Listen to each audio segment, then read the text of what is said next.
ಅಮ್ಮ, ಏನಾಯ್ತಮ್ಮ? ನಿನ್ ಕಣ್ಣಲ್ಲಿ ಭಯ ಯಾಕಮ್ಮ? ನೀನ್ ನನ್ನ ತಾಯಿ ಅನ್ನೋ ಹಾಗೆ, ನಾನು ನಿನ್ ಮಗಳು ಅನ್ನೋ ಹಾಗೆ, ಅಮ್ಮ ಅಂತ ಕೂಗ್ತಿದ್ದ ಹಾಗೆ ಹೀಗೆ ಓಡೋಡ್ ಬರೋದು ಅಂದ್ರೆ ಏನಮ್ಮ? ಇದನ್ನೇನಂತಾರೆ? ತಾಯಿ ಪ್ರೀತಿ ಅನ್ನಲ್ವಾ? ಓ, ಅಮ್ಮನ್ ಪ್ರೀತಿಯಿಂದ ದೂರ ಆದವರು ಪ್ರತಿಯೊಬ್ರಲ್ಲೂ ಅಮ್ಮನ್ ಪ್ರೀತಿನೇ ನೋಡ್ತಾರೆ. ಇವಾಗ ನೀನು ಕೂಡ ಅಷ್ಟೇ. ಅಂದ್ರೆ ನೀನು ನಾಗಮ್ಮ ಅಂತ ಒಪ್ಕೊಳ್ಳಲ್ವಾ? ಈ ಪುಣ್ಯ ನಿನ್ ಮಗಳು ಅಂತ ನೀನ್ ಒಪ್ಕೊಳ್ಳಲ್ವಾ? ನಿನ್ನ ಅನುಮಾನ ನಿಜ ಅಂತ ಒಪ್ಕೊಳ್ಳಲ್ಲ. ನೀನ್ ನಾಗಮ್ಮ ಅಲ್ಲ ಅಂದ್ರೆ ನಾನು ಒಪ್ಕೊಳ್ಳಲ್ಲ. ನೀನ್ ನನ್ ಜೊತೆ ಮಾತಾಡ್ಬೇಡ ಅಂತ, ನನ್ನ ನೋಡ್ಬೇಡ ಅಂತ ಹೇಳ್ದೆ ಅಂತ ಹೀಗೆ ಹೇಳ್ತಿದ್ಯಾ ಅಲ್ವಾ? ಇಲ್ಲ.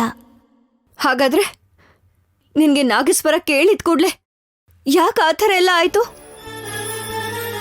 ಯಾಕೆ ನಿನ್ ಶರೀರ ಹಾವ್ ತರ ಸ್ಪಂದಿಸ್ತು? ಯಾಕೆ ಹಾವಿನ ತರ ನಿನ್ ದೇಹ ಯಾಕೆ ಸ್ಪಂದಿಸ್ತು? ಅದೆಲ್ಲ ನಿನ್ ಭ್ರಮೆ. ನಾಗಮ್ಮನ್ ಮೇಲಿರೋ ಪ್ರೀತಿಗೆ ನಿನ್ ಕಣ್ಣು ನಿನ್ಗೆ ಮೋಸ ಮಾಡ್ತಿದೆ. ಕಣ್ಣು ಮೋಸ ಮಾಡ್ಬೋದು, ಆದ್ರೆ ನನ್ ಮನಸ್ಸು ಯಾವತ್ತೂ ನಂಗೆ ಮೋಸ ಮಾಡಲ್ಲ.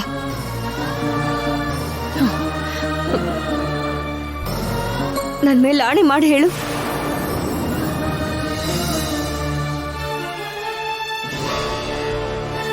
ಪುಣ್ಯ, ಪುಣ್ಯ, ಪುಣ್ಯ, ಪುಣ್ಯ. ನಾನು ನಾಗಮ್ಮ ಅಲ್ಲ. ಆದ್ರೆ ನಾಗಮ್ಮ ಅಂತ ನೀನ್ ಅನ್ಕೊಂಡ್ರೆ ನನ್ಗೆ ಯಾವ ಅಭ್ಯಂತರನೂ ಇಲ್ಲ. ಯಾಕೆ ಅಂದ್ರೆ ನಾಗಮ್ಮನ್ಗಿಂತ ಸರಿಯಾಗಿ ತಿಂದೇ ಇರೋದು ಕೂಡ ಹೆಲ್ತ್ ಪ್ರಾಬ್ಲಮ್ಮೇ ಗೊತ್ತಾ? ನಿನ್ನ ಹೆಲ್ತ್ನ ನೀನು ಕೇರ್ ಮಾಡದೇ ಇರ್ಬೋದು, ಆದರೆ ನಾನು ಮಾಡ್ತೀನಿ. ಈ ಟ್ಯಾಬ್ಲೆಟ್ಸ್ ತಗೋ. ಯಾಕೆ? ಹೊಟ್ಟೆ ಹಸಿವಾಗೋದಕ್ಕೆ, ಎನರ್ಜಿ ಬರೋದಕ್ಕೆ. ನನ್ಗಿದ್ಯಾವ್ದ್ರ ಅವಶ್ಯಕತೆನೂ ಇಲ್ಲ. ಆದರೆ ನೀನು ಆರೋಗ್ಯವಾಗಿರೋದು ನನಗೆ ಮುಖ್ಯ. ನೀನು ಟ್ಯಾಬ್ಲೆಟ್ ತಗೊಳ್ಳೋವರೆಗೂ ನಾನಿಲ್ಲಿಂದ ಹೋಗಲ್ಲ. ಅಪ್ಪ ಬಿಡಲ್ಲ ಅಲ್ವಾ? ಕೊಡು.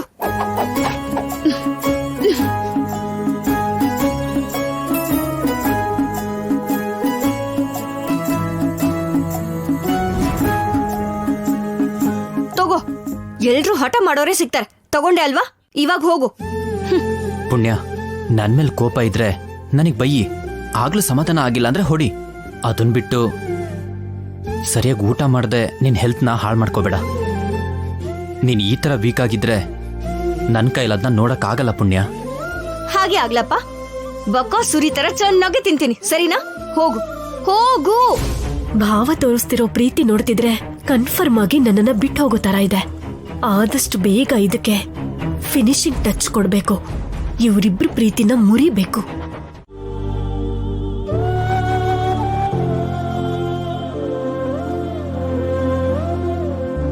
ನೀನ್ ನನಗೆ ಹೀಗೆ ತಲೆ ಬಾಚ್ತಾ ಇದ್ರೆ ನನಗೆ ನಮ್ ಗೊಲ್ಲಮ್ಮನೇ ನೆನ್ಪಾಗ್ತಾಳೆ.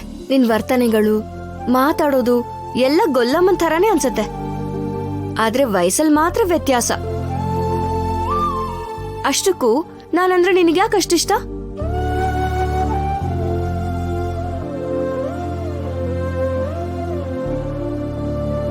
ಕೆಲವೊಂದ್ ಪ್ರೀತಿ ಯಾಕೆ ಹುಟ್ಟತ್ತೋ, ಆ ಪ್ರೀತಿನ ದೇವ್ರು ಯಾಕೆ ಹುಟ್ಟಿಸ್ತಾನೋ, ಯಾರ ಮೇಲೆ ಹುಟ್ಟೋ ಹಾಗೆ ಮಾಡ್ತಾನೋ ಯಾರಿಗೂ ಗೊತ್ತಾಗಲ್ಲ.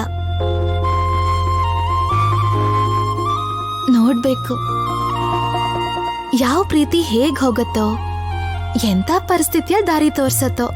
ಅಯ್ಯೋ, ಅಷ್ಟಕ್ಕೂ ನಾನೇನ್ ಕೇಳ್ದೆ, ನೀನೇನ್ ಹೇಳ್ತಿದ್ಯಾ? ನೀನು ಪ್ರೀತಿ ಬಗ್ಗೆ ಕೇಳ್ದೆ, ನಾನು ಆ ಪ್ರೀತಿ ಬಗ್ಗೆನೇ ಹೇಳ್ದೆ. ಅಪ್ಪ, ನನ್ ಕೂದ್ಲು ತುಂಬಾ ಸಿಕ್ಕಾಗಿದೆ ಅಲ್ವಾ? ಹೌದು, ತುಂಬಾ ಸಿಕ್ಕಾಗಿದೆ. ಏನ್ ಕರೆಕ್ಟು? ಮೊದ್ಲೆದೇಳು, ಎದ್ದೇಳು, ಎದ್ದೇಳು. ಪುಣ್ಯ, ಹೇಳು, ಎದ್ದೇಳು. ಅಯ್ಯೋ ಹೋಗು ಪುಣ್ಯ, ನೀನು. ಪ್ಲೀಸ್ ಹೋಗು. ಪುಣ್ಯ, ನನ್ನ ಮಾತು ಕೇಳು, ನನ್ನ ಮಾತು ಕೇಳು. ನಾನು ತುಂಬಾ ಕಷ್ಟಪಟ್ಟು ನಿನ್ನ ಕೂದಲು ಬಾಚಿ ಜಡೆ ಕಟ್ಟಿ ಹೂ ಕೂಡ ಮುಡಿಸಿದ್ದೀನಿ. ಅಟ್ಲೀಸ್ಟ್ ಒಂದು ಥ್ಯಾಂಕ್ಸ್ ಆದ್ರೂ ಹೇಳ್ಬೋದಲ್ವಾ? ಯಾಕೆ ಹೇಳ್ಬೇಕು? ಹಾ, ಯಾಕೆ ಹೇಳ್ಬೇಕು? ತಲೆ ಬಾಚು ಅಂತ ನಾನ್ ಹೇಳಿದ್ನಾ? ಜಡೆ ಹಾಕಕ್ ನಾನ್ ಹೇಳಿದ್ನಾ?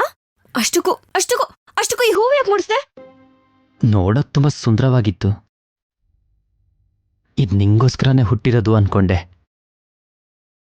ಇದ್ ನಿನ್ ಮುಡೀಲಿದ್ರೆ ಇನ್ನು ಚೆನ್ನಾಗಿರುತ್ತೆ ಅನ್ಸ್ತು.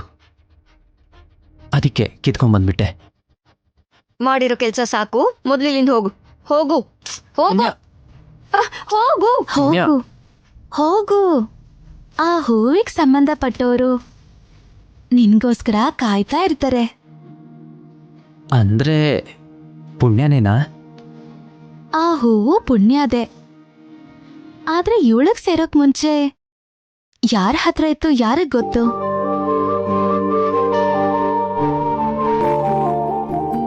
ಪುಣ್ಯಂಗ್ ಸೇರಕ್ಕೂ ಮುಂಚೆ ಅದ್ ನಂದೆ. ನಮ್ದೇ ಅನ್ಕೊಳ್ಳೋ ಪ್ರತಿಯೊಂದು ಕೂಡ ನಮ್ದಲ್ಲ. ಅದ್ ಯಾರಿಗ್ ಸಿಗ್ಬೇಕೋ ಅವ್ರಿಗೆ ಸಿಗೋದು.